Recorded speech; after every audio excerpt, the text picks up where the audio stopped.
અમદાવાદ જેવા શહેરમાં રમેશભાઈ નામનો એક વ્યક્તિ રહેતો હતો. એની એક દીકરી હતી. દીકરીનું નામ કાજલ હતું.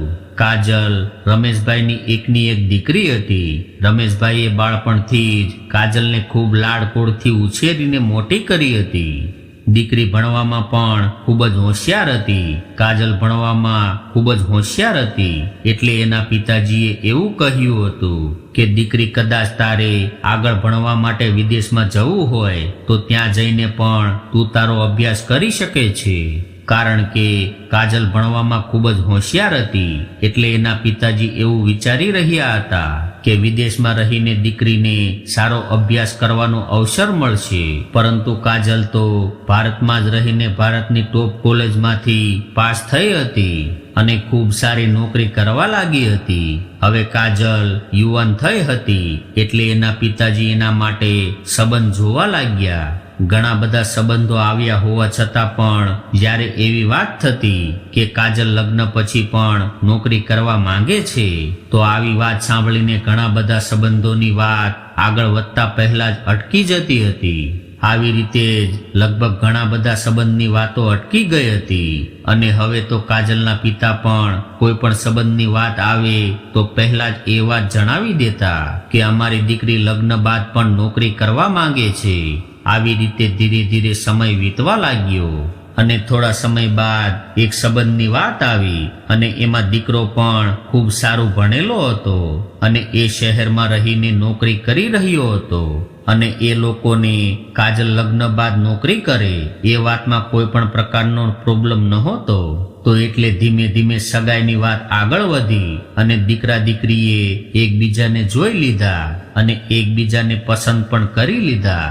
થોડા દિવસમાં જ એની સગાઈ કરવામાં આવી અને થોડા મહિના બાદ એના લગ્નનું પણ નક્કી થઈ ગયું. લગ્ન બાદ કાજલ સાસરિયામાં આવી ગઈ અને હજુ તો એ એના સાસરિયામાં 15 દિવસ રહી હતી અને ત્યારબાદ કાજલ અને એનો પતિ બંને શહેરમાં નોકરી કરવા માટે જતા રહ્યા. કાજલના સસરા પણ એક સરકારી નોકરી કરી રહ્યા હતા અને એને રિટાયર્ડ થવામાં હજુ 3 વર્ષ બાકી હતા. એટલે એના સાસુ સસરાએ એવું કહ્યું હતું કે તમે બંને જણા એકલા શહેરમાં રહો અને હું રિટાયર્ડ થાવ ત્યારબાદ અમે લોકો પણ શહેરમાં આવી જઈશું. હવે ધીરે ધીરે સમય વીતવા લાગ્યો અને 3 વર્ષ વીતી ગયા એટલે કાજલના સસરાજી રિટાયર થઈ ગયા અને રિટાયર થયા બાદ એના સાસુ અને સસરા બંને કાજલ અને રાહુલ સાથે રહેવા માટે શહેરમાં આવી ગયા.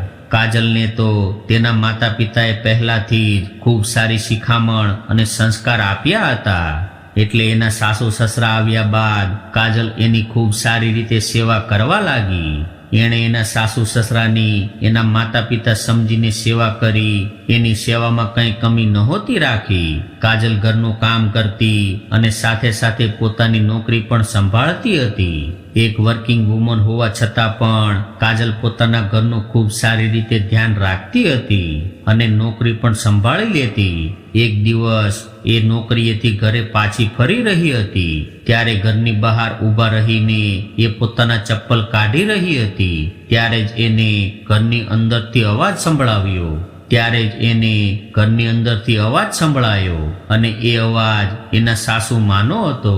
સાસુમાં એના સસરાને એવું કહી રહ્યા હતા કે આપણી વહુ કાજલ આપણને દૂધમાં પાણી નાખીને એ દૂધની ચા બનાવીને આપણને આપે છે અને હું જ્યારે પણ એની પાસે દૂધ માંગુ છું ત્યારે પણ એ દૂધમાં પાણી નાખીને જ આપે છે.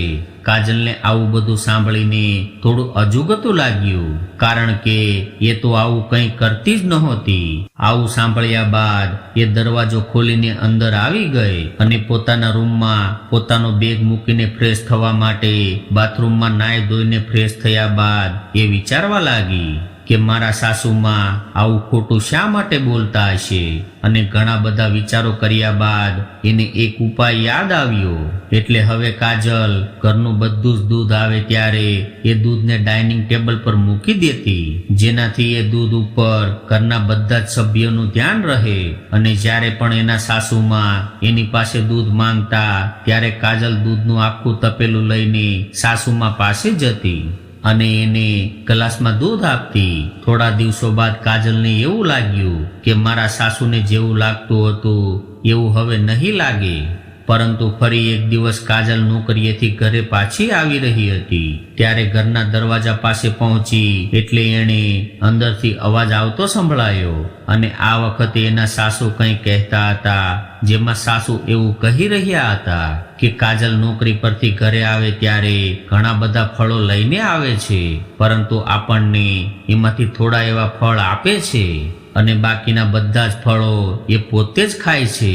હવે કાજલ સાસુમાની આવી વાત સાંભળીને એ બાબતે ફેરફાર કરવાનું વિચારવા લાગી અને એણે ફેરફાર કરી નાખ્યો.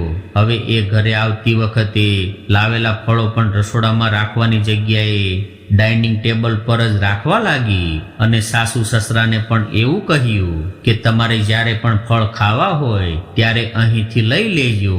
આ બધા જ ફળો હું અહીંયા રાખી દઉં છું.